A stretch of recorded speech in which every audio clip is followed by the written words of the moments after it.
What's going on, everyone? I'm just a typical average American here today to react and learn about current news and events in Norway.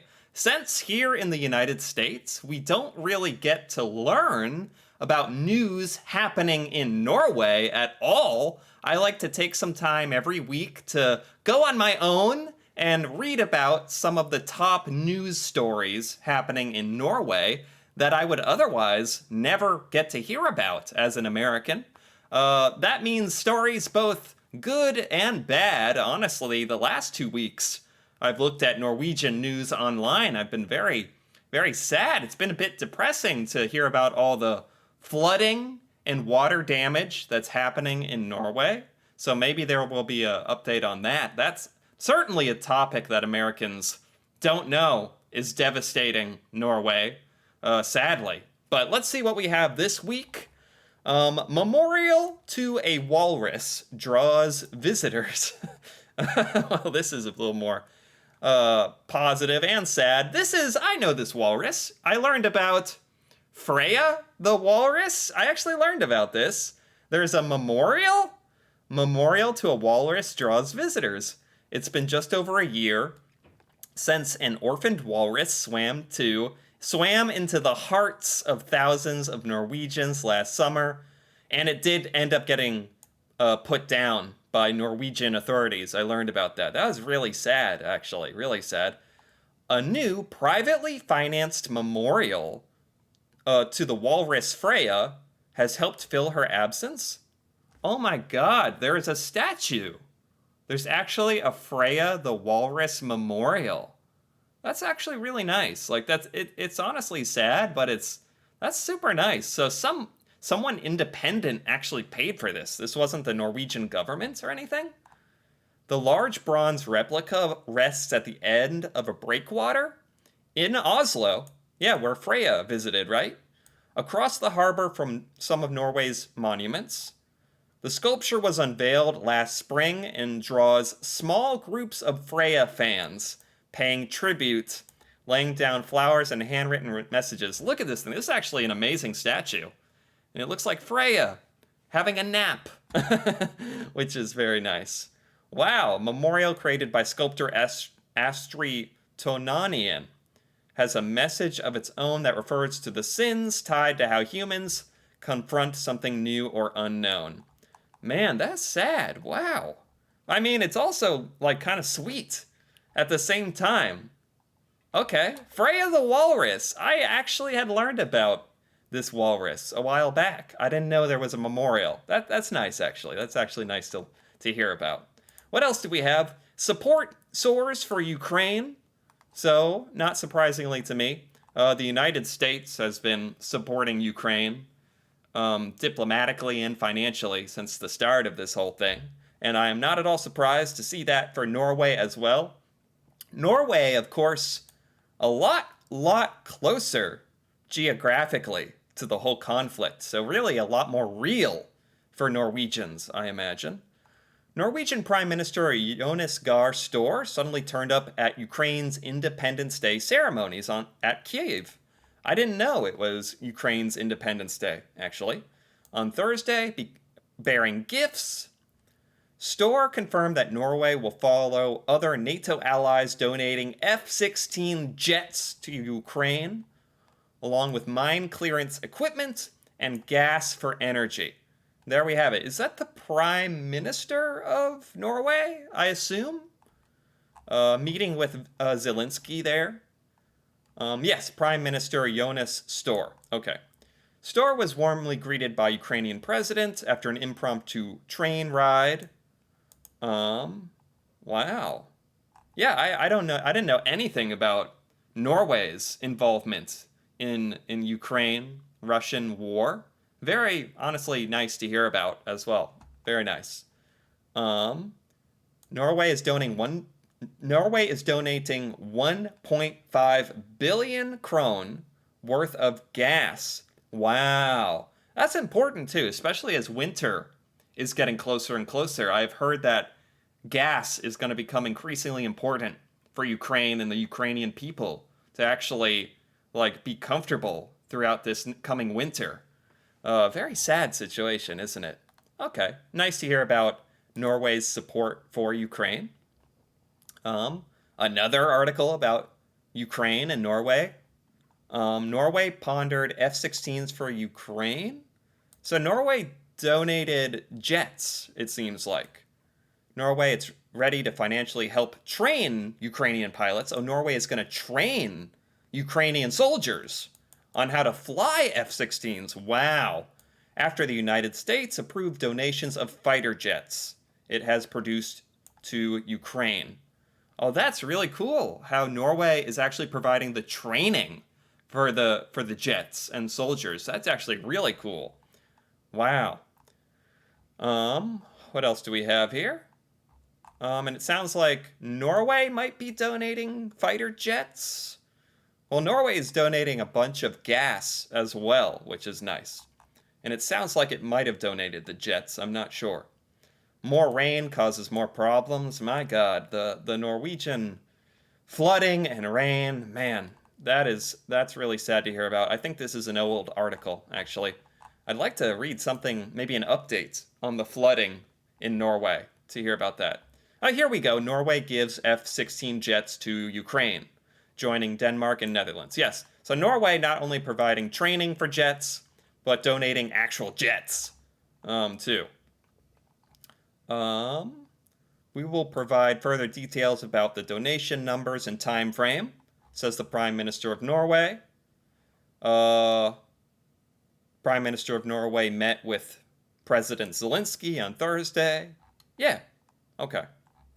Sounds like Norway is doing its part to try to help show support for Ukraine and all the difficulties they're having, huh? Norwegian Air feeling more positive on Boeing MAX 10. This is about airplanes in Norway? Boeing? What is this? I'm not sure what this means. Norwegian Air, so that must be a Norwegian airline I actually haven't heard of, may consider adding Boeing's MAX 10 model to the fleet, CEO Geir Carlson said on Thursday, finding the plane's flight range was better suited to the airline. Okay, this is a little too specific, probably. I don't know if that's terribly interesting, but Norwegian Air, the airline, is thinking about acquiring some really, really expensive, big airplanes. So, okay, that is news. That is news. Russia scrambles fighter to intercept Norwegian military plane. My God. A lot of updates this week on Russia-Ukraine war and Norway's kind of part in that. Russia's defense ministry said on Thursday it had scrambled jets to intercept a Norwegian military plane. Oh, geez, this is like a military incident between Russia and Norway directly. Like this was a Norwegian military plane that was intercepted by Russian planes over the Baltic Sea near the two countries' Arctic border. The second incident in the 2 days, third this month. Oh. In a statement, the ministry said the Norwegian plane had neared Russian airspace, but had moved away after the Russian jet approached. Oh my God, so Russia is really on high alert. This is the kind of thing Americans don't really get a good sense of. Like, Norway is actually close to Russia. Norway has like a real stake in this, a real geological, physical stake, repercussions. Like, whereas the United States is so far away, to Americans, it seems like this war, this conflict, that is so far away that we're not in any danger. But Norway literally has a small border with Russia, right? And there was a Norwegian military plane, not in Russia, but near the border. And Russia is on such high alert that they sent out jets, fighter jets, to like, as a deterrent, I guess? Wow. Norway shares a short Arctic border with Russia. Wow. And relations between Russia and Norway have deteriorated further ever since Moscow sent troops to Ukraine. Right. Yep. Wow, that's scary. Wow. That is scary to read about, actually. That makes it very, very real. Very real. In a way that hasn't really happened for the United States, I have to say. Norway donates missiles, mine-clearing gear to Ukraine. Wow, a lot of Ukrainian war coverage today. But it is very interesting to learn about because that is one of the top news stories in the United States as well, except talking about what the United States is doing, donating money and other supplies to Ukraine. So it's really interesting to hear about what other countries like Norway are doing. Um, Norwegian Air drops cost-cutting target as inflation stings. Another article about Norwegian Air. Facebook owner Meta breaks privacy rules, Norway regulator. Oh, Facebook trouble in Norway. Meta Platforms, or Facebook, is breaking European data privacy rules in Norway, the country's data regulator told a court on Wednesday, in a case that could have wider European implications.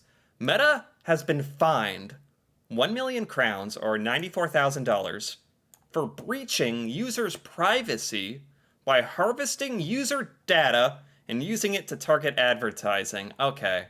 Yes, this is honestly like well known at this point in the United States. I think everyone knows in the world, honestly, that Facebook and other apps like collect your data and sell it and use it to target you with different ads and stuff. And is that is that breaking certain laws in Norway? The fine is valid as Meta is not respecting European general data protection. Oh, so Facebook's breaking a law in Norway and Europe, basically, about the use of users' data. I am not completely surprised. This is honestly something that could definitely happen in the United States if we had stricter privacy rules, which we honestly probably should have. Facebook owner asks Norway to halt privacy fine. Facebook is just begging Norway to not fine it, even though Facebook broke privacy and data laws. Little strange. Telenor hires Google Cloud. Not too interesting. I think that's about it.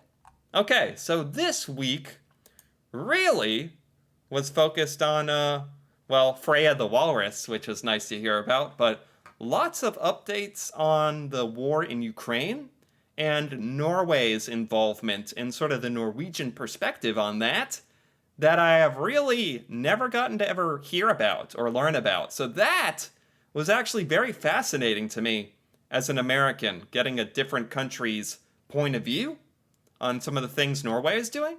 So that was actually really, really interesting for me. So this week's current news in Norway was a little fun with Freya the Walrus and definitely really eye-opening with some of the other stuff. So I enjoyed this. Anyway, if you enjoyed this as well, feel free to give this video a like or leave a comment. And if you're interested in more videos like this, me reacting to Norway and Norwegian culture and stuff about Norway I've never learned before, feel free to subscribe for more. And until then, thanks for watching, and see you next time.